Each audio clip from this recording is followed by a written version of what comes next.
Hey everyone, Neil the Star Wars Newbie here, excited to share my first new canon novel review. Reading Star Wars books is quite new to me. I completely missed the whole Legends boat, so I was quite excited to have a new foundation to work from with the new canon. In a weird way, this reset made it really accessible for new Star Wars fans like me to jump in. Although I'll definitely explore Legends down the line, there's many amazing stories there. I'll mostly focus on the new canon at first. So, even though there aren't that many books compared to Legends, choosing the first book was still quite tricky.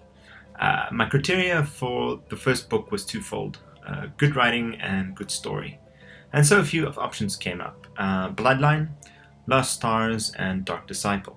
Since I'm still watching the Clone Wars, yes, I still am, it cancelled out Dark Disciple. The gap between Return of the Jedi and The Force Awakens is still so huge, and I've had so many questions on the First Order, the Resistance, and so many things. I decided to jump on Bloodline first, mostly to satisfy the curiosity, and it also had politics and Leia, which was for sure going to be great. The first half of this review will be spoiler free. I'll give fair warning before we dive into the juicy revelations a little bit later.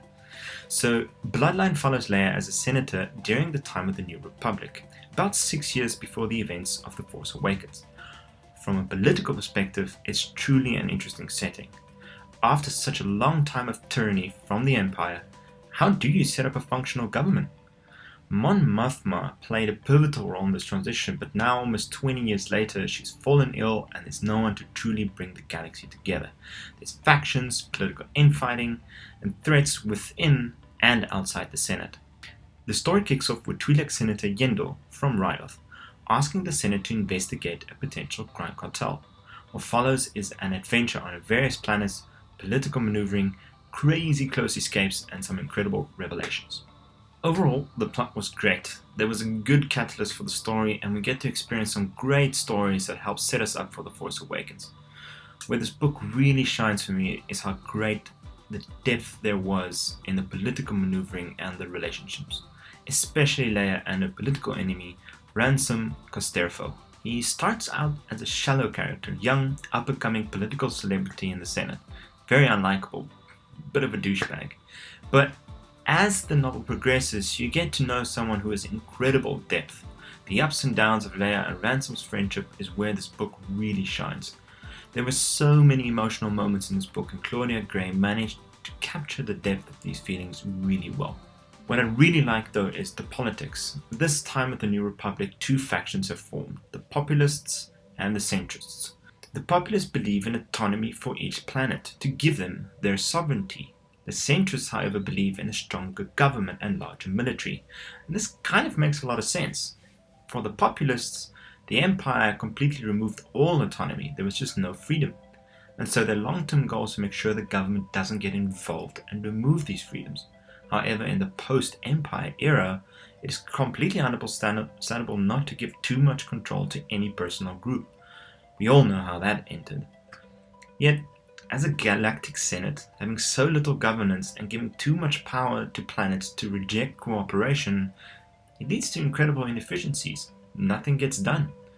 So the Centrist belief in creating greater executive control makes a lot of sense. Yet, both Leia and Ransom feel this frustration in the Senate's dismissiveness to Yendor's plea to investigate the cartel. Leia is coming from a sense of duty and justice, and Ransom from a sense of power and law and order. As a first Star Wars book, this was really great. Sometimes the story got a little bit complex, where I lost a bit of track between all the revelations and investigations. I'm not 100% sold on the other supporting characters, such as Greer and Joff. Sometimes felt a bit too forced to give them more backstory if they aren't quite pivotal to the story's plot. Though I did enjoy learning more about the galaxy and planets through them. I would definitely recommend this book.